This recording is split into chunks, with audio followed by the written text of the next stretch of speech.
That's ridiculous. Best actor, supporting actor, best actress, supporting actress. The whole thing's a farce. Why even watch then? So, yeah. Why waste your time if Tom Cruise isn't nominated for Best Actor? I watch the Academy Awards every year. Have people over. Yep. That is cool. I don't. Our goal in this podcast is to know Jesus better and by the power of his Spirit, do better, so together we can be a little better. Hey, welcome to A Little Better. My name is Daniel. I'll be your host, and today we have a special guest on the podcast, Campus Pastor Webster. Let's go. Nate Miller. You kicked off a brand new series this past Sunday called When Life Hits Hard. We're talking all about biblical suffering and trials and hard times. Like, what do we do when life is not good, right? And so give us your sermon in 60 seconds.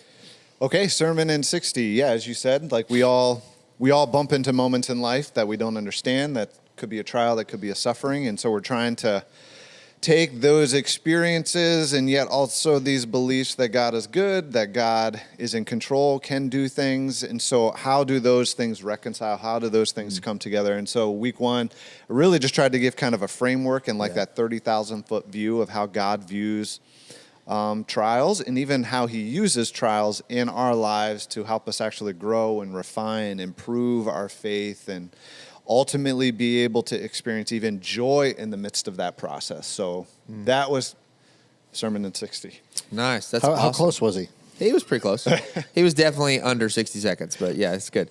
So, Nate, why is it important? I want to start with this first question that we didn't even write down, right? Why is it important for us to have a proper understanding of the purpose of suffering first? Like, why didn't we just dive into okay, this is how to, engage your suffering, or why didn't we dive into any other broad topic of suffering? Why did you start with the why or the purpose behind suffering from God's view? Right. Yeah. I think we started there as we were kind of thinking through this series, just because of that foundation is just so important. And even as I've had conversations with individuals over the last year or so that are experiencing really hard things, those are the moments truly where and when our faith is tested, because there's this propensity when we don't have clarity on that to lean towards God is evil, I doubt, I question, I wonder. And so starting with a framework or God's purpose in that helps us to not go that way, but to press in and to lean in versus leaning away when a trial or suffering happens in life. Absolutely, yeah. And as you listen, this is a note for the listener, there's going to be so much nuance and overlapping between our 4 podcast conversations and the 4 sermons. And I feel like that's important, right? Because our counseling pastor, Adam Cogden, he told me when we were planning the series, he said, this is the thing Western Christians don't know how to do.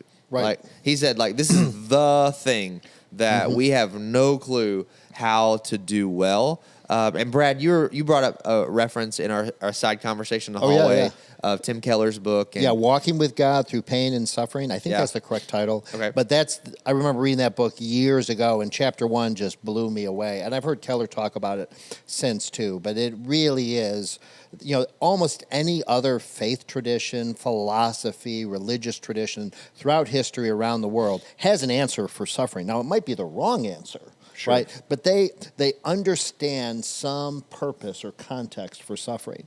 But the Western world, especially a scientific, materialistic, atheistic, perspective, if the world is nothing but chance, the universe, there is no purpose.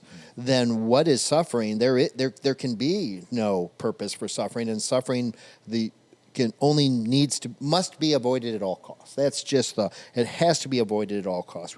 We're going to medical science, whatever. We're going to beat death. We're going to take pain away. We're going to feed it. We're going to solve this, but there is no purpose for suffering. And therefore, I think the Western population extremely anxious, extremely depressed. We do everything to mask or avoid suffering. It's that the goal is to avoid it at all costs. Right. Well, certainly we're not trying to... We're not masochists. No. Yes, right. Mm-hmm. But there's also, when we do, because inevitably we all do bump into suffering and trials, Yeah, many people are lacking that perspective of like, okay, this is a moment where I can grow, not run. Right. Well, think about like an athlete or a football player or someone, it's just like they don't love pain, Right. but they know why they're in the What it weight produces. room. They know why they're doing, these grueling practices or this incredible discipline. They submit to those things, not because they love them, but because they know what it gets them. They know it gets them to the, the that's goal. I don't know. I would almost disagree with your Okay. analogy.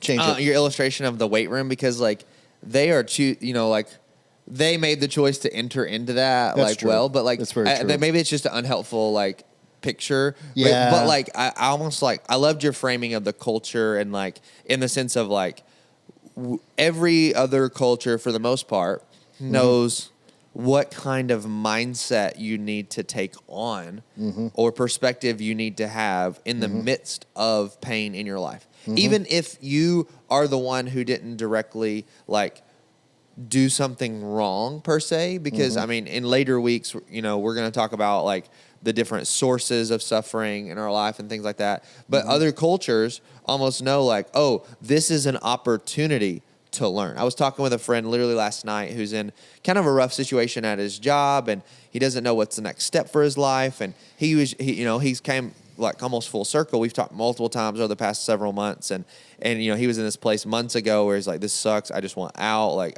I'm done. They don't care about me. Kind of all these other things. But I've tried to encourage him in the sense of like, hey, you're doing the right thing by providing for your family. It's not always roses in your life, but you need to figure out how God can use this to teach you in the midst of it, even though your work situation is not the best. Like bailing out maybe is not the right answer if it's going to mean your family's not going to have food on the table or whatever the case would be. Like you're not in a situation where you're being physically harmed or mentally harmed. You just don't like it right now. And so how do you need to you need to, seek God in the midst of this and say like, give me a new attitude, even in the midst of you looking for a new opportunity. And like we talked last night, and he was like, I'm just like leaning into God, and God's like really teaching me about when I get in a position like that my boss is in, that I don't want to treat other people like this, or I don't want to do this. And so like he has really taken on this full different perspective of, is this good? No, but I can learn from it. Sure. And that's almost the perspective in our suffering that you framed up in a proper theology, Nate, of like, we need to have a proper view of who God is, and then who God is will frame how we engage like our life situation. And so let's back up a little bit, even in the midst of this, of what even is a trial or suffering? How could we, is there helpful definitions that we can nuance of like, what is that? Like what is a suffering or what is a trial? Yeah, Nate. Yeah, what is? sure. I actually didn't define that, did I? No. And nowhere in my talk. I don't even think that's a bad thing, right? Because it's so You're right, different. though. I was like, oh. Yeah. Yeah, I guess I'll take a stab at it, and Brad then can correct. But like, I guess I view a trial as any moment or thing that proves or tests our faith. Like we know that trials, like God uses trials to test our faith. So then a trial would be like this moment, where we have a chance to grow in it and prove our faith and endure through it, I guess would be a stab at it. Trial is interesting because we think about it in a judicial, context too. Yeah. And maybe that's where we start talking about tests. Right. The trials are tests for And us. sometimes temptation and trial get mixed together too. And like, what would be the difference between those two? Like a temptation, I would say, is like that's like internal. That's like, and a trial might be external. Maybe that's a way to like decipher the two. I don't know. Although I'll go with that. I'll go with that. Yeah, it's almost like it's anything that is uncomfortable and we don't like, that is putting us in a situation where we have to do something. Like we have to respond, right? Yeah. We even a lack of response or the avoidance of our Western culture of like, there's phrases that always get thrown out when you have feelings, like you're eating your feelings or you're numbing your feelings. Like you are put in a situation if you are led to like, I need to eat a whole tub of ice cream to get through this, or I need a whole bottle of wine, like, or I need to just forget about this. I need to veg out on Netflix. Like whatever it is, like you're responding, right? And so if you're put in a situation in your life that you don't like it, where you're almost, your gut reaction is flee, run, forget, or numb. Like, well, that's a suffering or a trial. Like that's something that you don't really like, that you're forced to Right. respond like in your life. Right, which comes back to that meaning then, like Yeah. purpose, because if you know this trial is meant to like help or grow or challenge or refine my faith, it gives you that endurance and perseverance that James talk about, that you want to lean into, because we want to grow. At least I hope we do, but man, it can be hard, especially when it's painful. Yeah. Yeah. This says, I just looked up the word in the original language. It's an attempt to learn by the nature of testing one's character. Right. There you go. Is a expanded definition. So yeah, that would fit, right? And so That's pretty much what I said, I think. yeah, it's pretty much what you said in very clear terms. Yeah. And so in your text that you use in James chapter 1, it says before that, if you even back up further, so if that's what the thing is, James tells us to count it all joy. Well, what's joy in the midst of that? Brad? No. Brad, go ahead. I'm just kidding. Well, it's not, constant giggling, yeah, that's for sure, or pleasure, right? I mean, it has to be a perspective, it has to be, Right. an understanding, it has to be confidence of the outcome, right? That we are going to, despite all this, we know it's going to a good place. So that's just my riff on it. Yeah, I that's don't have riff. like That's a helpful. biblical Yeah.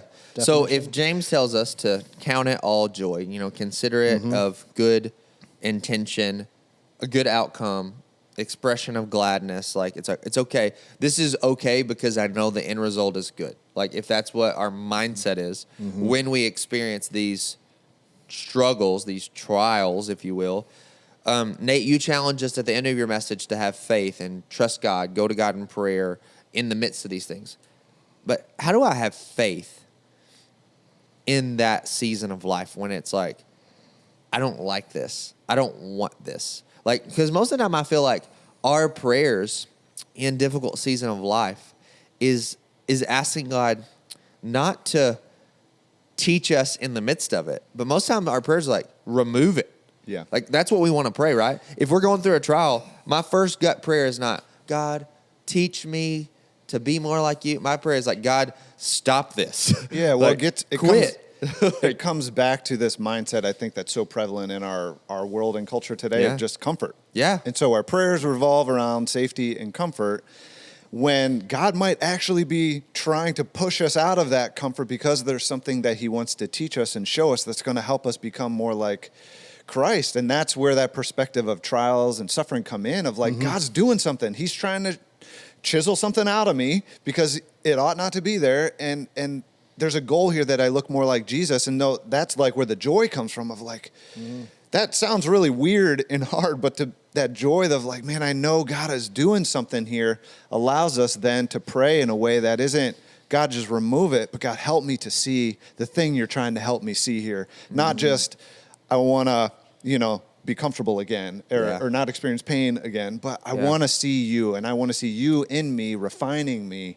That becomes the focus of that trial versus so many other ways in which we can view it that aren't really maybe what God might be wanting to show us. Because doesn't that just shift us from a vending machine or genie God to like the actual real God of the Bible? Like, because when our focus is always comfort, right? We're always looking at the gifts that God provides, right? Of like, oh, you provided me, a comfortable living situation, a good job, maybe a good family.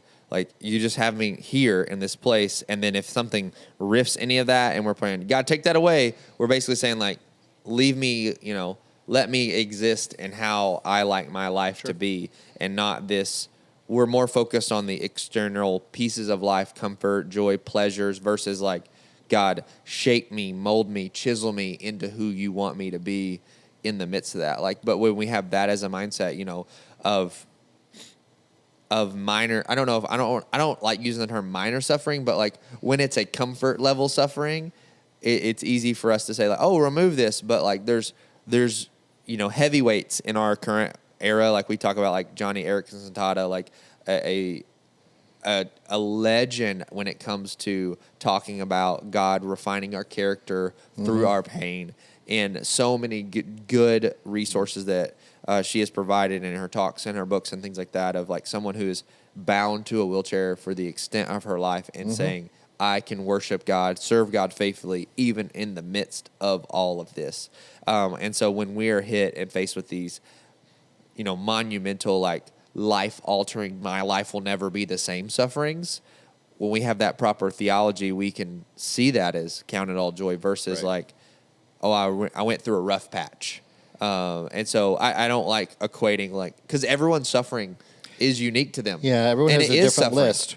And Parents have a different list than their children do, Right, right? yeah, I mean, things like- that the children just think is the end of the world. Parents are like, really? Yeah, it's not that bad, but it is bad to them, in Right. their stage of life. It's Like, very real. what a great resource that I'll push that we want to. You've already listed one, Brad, of that'll be in the show notes as well. But one that I read even as I'm prepping for this talk next week is of Paul David Tripp's book, Suffering. And he uses a good, using his own story of suffering, of physical health, but he weaves in without, exposing the people's names, of counseling stories that he has with, like, from, if you want to put them on a sliding scale, but he says we shouldn't put them on a sliding scale. That's the whole point. Like, everyone's suffering is unique to them, but like someone who is simply like, they broke up with their significant other, all the way to like, I lost my job and my family died in a car crash. Right. Like, suffering. And like he said, everyone's suffering is unique to them, and people suffer and they struggle, and that's hard in their life. And like what's crazy is we all have suffering, yet what's unique is all of our suffering is unique to us, because it depends on who we are and what stage of life we're in. And so that's a good book. That's a good resource. And he talks a lot about having good theology produces good sufferers. When having bad theology, you've already said it, Nate. It reveals leads your people- theology. It reveals, like, when we do suffer, it reveals our theology. And so many people who have bad theology, they suffer poorly because their conclusion, if they don't have a proper view of who God is and who they are in the midst of that, then it'll lead them to say, well, either God's not real or he's not good. But when you have a proper view of who God is, how he works in our world, how he works in our life, how he works in the midst of our suffering, we can have that mindset that you preached on of there's a purpose behind this, and no, God's not the source of my suffering, but he is using it to make me look more like him. And so in the midst of that, thinking about us, what if it's not us? What if it's not us, though? Of like, you challenged us in the midst of your message, I think, to maybe it's not the wisdom is in our own life. We need to preach to ourselves. Count it all joy when I, do this. But if Brad's suffering, and I know he's suffering, should I shoot him that verse? Hey, shoot Write him it a on a text. 3x5 card. Write it on a 3x5 Consider it card. pure Like, hey, joy. Brad, hey, congrats on your suffering. Count it joy. Should I do that? Is that it's a good Bible verse? I'll tell you another thing that sounds a lot like that is when people say, well, it's God's plan or it's God's will. This must be God's will. God's Right, will. right, I did right. talk to someone this past week, and for her, that's extremely triggering. I mean, she's had a lot of suffering in her life. Yeah. And for someone to say to her, this is God's will, sends her over the edge. Yeah. Because, it's Well, hard. I think you're going to talk some about this in your sermon, Daniel, of just like this whole language and way of communicating with God called lament is something that I think a lot of followers of Christ don't know how to do. No, and no, lamenting is literally just sitting in the grief, sitting in the hardness and in the pain, but still, communicating to God and seeking him for help. But sometimes, to your question, it's just don't come with, answers. Just come with just care. And man, I'm here. I'm with you. Yeah. Put your arm around them. Don't try to solve it in that moment. Just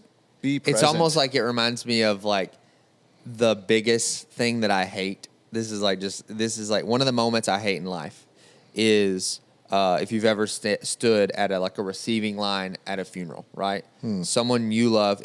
I'll do two people, right? You're either standing in line receiving people because you're standing beside a casket of a dead loved one, and you're grieving, and the things people say as they're passing by, like they feel this almost obligation of like, I can't just walk by, give you a hug, and move on. I have to say something, and I only have a few seconds, so it's got to have a good one-liner, right?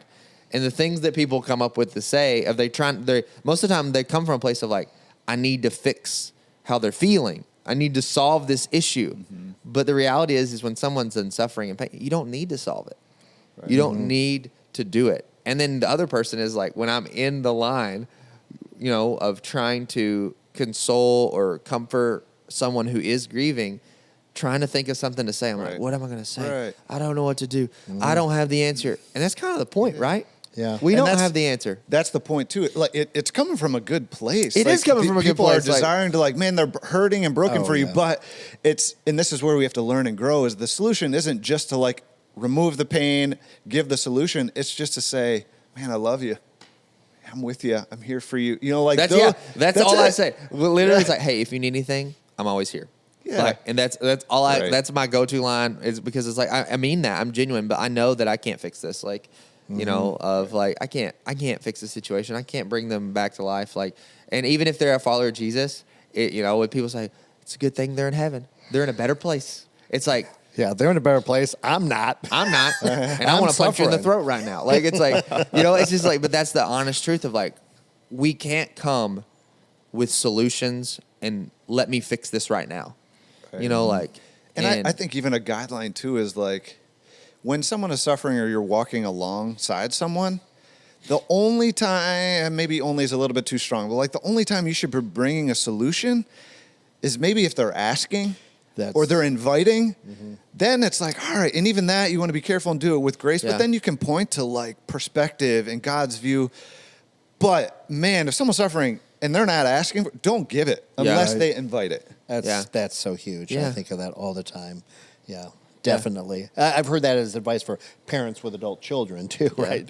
Yeah. Only give the advice that's asked for. Yes. Yeah. But That's good. and certainly true in a suffering situation. And there's different situations too that where you could speak more or less, right? If you have a great relationship with somebody and they are maybe they're as they're communicating to you, they do have a totally misunderstood version of who God is. Right? It may be appropriate to correct a little bit and say no, that's not who God is.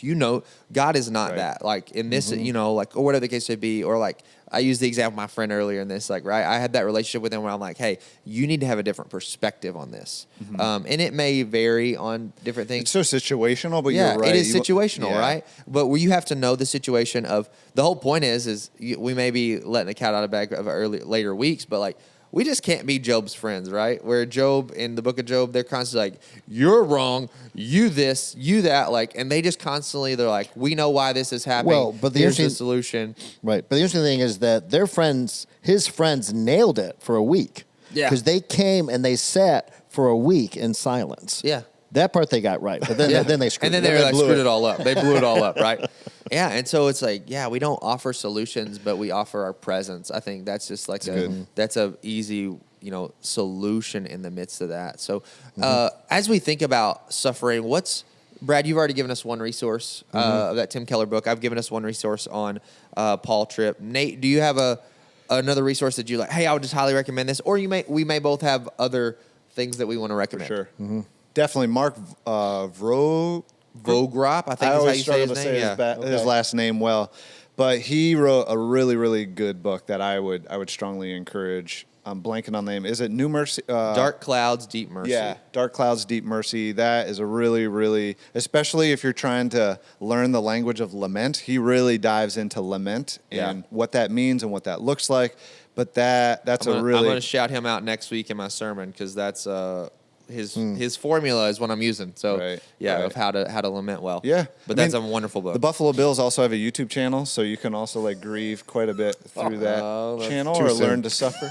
So check that out. We'll put that in the show notes too. Where's the YouTube channel for the Bills? That's good.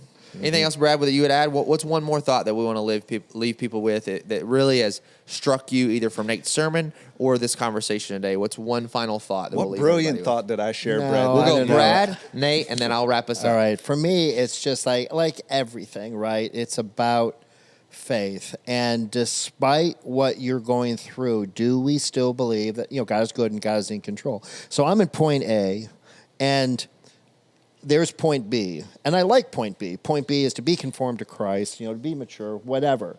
But that faith that says that this, really, God, this suffering, you couldn't do it any other way. This is the way you had to do it. I don't buy that. that's where the doubts creep in. I mean, you think about like the loss of a child or something that just rocks your world, but to somehow have that faith that yes, the end is good, and this was necessary. This was how it needed to be done. That's faith, and that's what it all comes down to.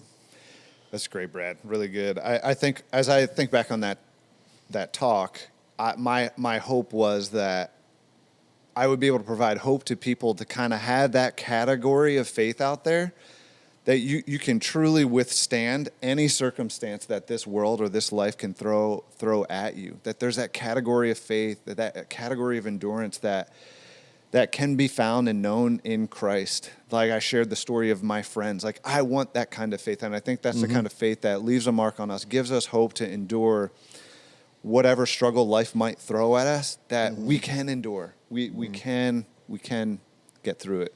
Yeah. The final thought I'll leave us with, and then wrap us up, is I was really just struck several weeks ago, and you drew it out even in the sermon, of like from Paul David Tripp's book on suffering, of like when we have bad theology, we are bad sufferers. When we have good theology, we'll suffer well. Yeah. And so there's this space in the midst of our Christian faith of like we do need to have a proper understanding of who God is and study his word and understand who his character is. And then when we have a deep rooted understanding of who he is and who we are, it's almost playing off of our series we just did, right, of identity, like of who he is and who we are, then no matter what comes our way in life, we can have a proper perspective of how to engage it. And when it comes to our pain, that's no different, right? When we have a proper understanding of who God is and what he does and how we can engage our world in the midst of even pain, we'll be good sufferers, and we'll know, like you said in that sermon, that